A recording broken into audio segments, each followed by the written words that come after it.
আজকে আমি শেয়ার করব একদম ঘরোয়া স্টাইলে তৈরি সুস্বাদু রেসিপি করলা দিয়ে ছোট মাছ রান্না। রেসিপিটা একদম সহজ আর স্বাদে অসাধারণ। পুরো রেসিপিটা দেখুন একদম শেষ পর্যন্ত।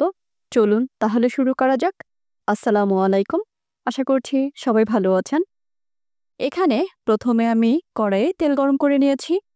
এরপরে এখানে আমি 1 চা চামচ পরিমাণ সরিষা দিয়েছি। এরপরে এখানে সামান্য পরিমাণ হলুদ দিচ্ছি আর সামান্য পরিমাণ লবণ দিয়েছি। এরপরে ভালোভাবে একটু তেলের সাথে মিশিয়ে নিয়েছি। এরপরে এখানে আমি করলা দিয়ে দিয়েছি। আর করলাগুলো কিভাবে করে ছোট ছোট করে কেটে নিয়েছি সেটা দেখাই যাচ্ছে।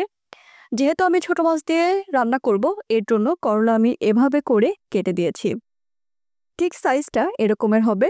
এরকমের যদি সাইজ হয় তাহলে কিন্তু খেতে অসাধারণ লাগবে। এরপরে করলা আমি এভাবে করে ভেজে নিচ্ছি। দেখাই যাচ্ছে আমি কিভাবে করে করলাটাকে ভেজে নিচ্ছি। করলাটা যখন একটু কালার চলে আসবে তারপরে নামিয়ে ফেলতে হবে। তরকারি স্বাদ বাড়ানোর জন্য এখানে একটা আলু দেওয়া যেতে পারে। আমি এখানে একটা আলু দিয়ে দিয়েছি, এতে করে তরকারির স্বাদটা একটু বেড়ে যাবে। এরপরে করলা যখন ভালোভাবে ভাজা হয়ে গিয়েছে এরপরে আমি তুলে নিয়েছি। এরপরে এখানে আমি পেঁয়াজ ভেজে নিয়েছি। তারপরে এখানে 2 টেবিল চামচ বাটা পেঁয়াজ দিয়ে দিয়েছি। এরপরে পেঁয়াজটা যখন ভালোভাবে ভাজা হয়ে যাবে তারপর আমি এখানে সামান্য পরিমাণ পানি দিয়ে দিয়েছি। এরপরে এখানে আমি জিরা আর ধনিয়া বাটা দিয়ে দিয়েছি, আদা রসুন বাটা দিয়ে দিচ্ছি, পরিমাণ মতো লবণ দিয়ে দিচ্ছি। এরপরে এখানে আমি দিয়ে দিচ্ছি মরিচের গুঁড়া, তারপরে দিয়ে দিচ্ছি হলুদের গুঁড়া। সব গুঁড়ো মশলা এবং বাটা মশলা সব পরিমাণ মতো দিয়ে দিয়েছি। এরপরে এখানে আমি কাঁচামরিচ আদা বাটা করে দিয়েছি। যদিও কাঁচামরিচ এখানে সবুজ এবং লাল দুটোই আছে। লাল আর সবুজ দুটোই কাঁচামরিচ আমি একসাথে দিয়েছি, কারণ এতে করে তরকারির কালারটা সুন্দর আসবে এর জন্য। এরপরে মশলা কষানোর জন্য আমি কিছুক্ষণ ঢেকে দিয়েছি। মশলাটা যখন ভালোভাবে কষানো হয়ে গিয়েছে এরপরে এখানে আমি ভেজে রাখা করলা আর আলু দিয়ে ভালোভাবে কষিয়ে নিয়েছি। কিভাবে করে আমি কষিয়ে নিচ্ছি সেটা দেখাই যাচ্ছে। আর কষানোর সময় চুলার জালটা একদম আস্তে দিয়ে দিতে হবে। এরপরে ভালোভাবে কষিয়ে নিতে হবে। ভালোভাবে যখন কষানো হয়ে যাবে তারপরে এখানে আমি ছোট মাছগুলো দিয়ে দিচ্ছি। ছোট মাছ আমি উপর থেকে দিয়ে দিয়েছি। এরপরে হালকা করে নেড়ে দিচ্ছি। ছোট মাছ দেওয়ার সাথে সাথেই কিন্তু নেড়ে দিতে হবে খুব ভালোভাবে, যেন মাছটা সব মশলার সাথে মিশে যায়। যদি সিদ্ধ হওয়ার পরে যদি নেড়ে দেওয়া হয় তাহলে কিন্তু ছোট মাছটা ভেঙে যাবে। এর জন্য আমি দেওয়ার সাথে সাথে মাছটাকে ভালোভাবে নেড়ে মশলার সাথে মিশিয়ে নিচ্ছি। দেখাই যাচ্ছে আমি কত সুন্দর করে মশলার সাথে মিশিয়ে নিয়েছি। এরপরে কিছুক্ষণ কষানোর জন্য আমি চুলার জালটা কমিয়ে দিয়ে তারপরে ঢেকে দিয়েছি।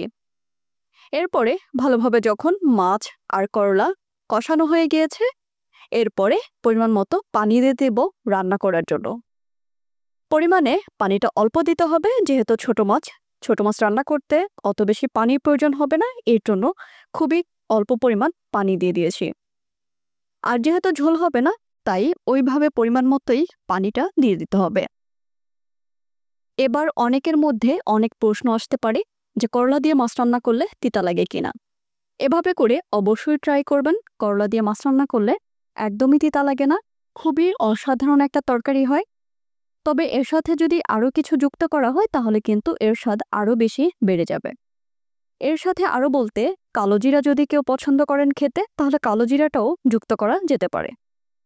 যাই হোক, ইতিমধ্যে তরকারিটা রান্না করা হয়ে গিয়েছে। দেখাই যাচ্ছে তরকারির কালারটা কতটা সুন্দর হয়েছে। যদি চান আপনারা তরকারির মধ্যে একটু ঝোল রেখে দিবেন সামান্য পরিমাণ, তাহলে সেটাও রেখে দিতে পারেন। আমি একদম শুকনো শুকনো করেছি, তবে সামান্য পরিমাণ ঝোল আছে। একদম ভেজা ভেজা করে তরকারিটা রান্না করেছি। এই যে দেখাই যাচ্ছে কত সুন্দর হয়েছে তরকারির কালারটা। এই ছিল আমার আজকের করলা দিয়ে ছোট মাছ রান্নার রেসিপি। আশা করি আপনাদের ভালো লেগেছে। রান্নাটা যদি ভালো লাগে তাহলে অবশ্যই একটা লাইক দিন এবং বন্ধুদের সাথে শেয়ার করুন। যারা রান্না করতে বেশি পছন্দ করেন এবং রান্না করে খাওয়াতে বেশি পছন্দ করেন, কমেন্টে জানাতে ভুলবেন না আমার রান্নাটা কেমন হয়েছে। পরবর্তী রেসিপিতে আবার দেখা হবে ইনশাল্লাহ। সবাই ভালো থাকবেন, সুস্থ থাকবেন। সবাইকে অসংখ্য ধন্যবাদ আমার ভিডিওটা দেখার জন্য। আল্লাহ হাফেজ।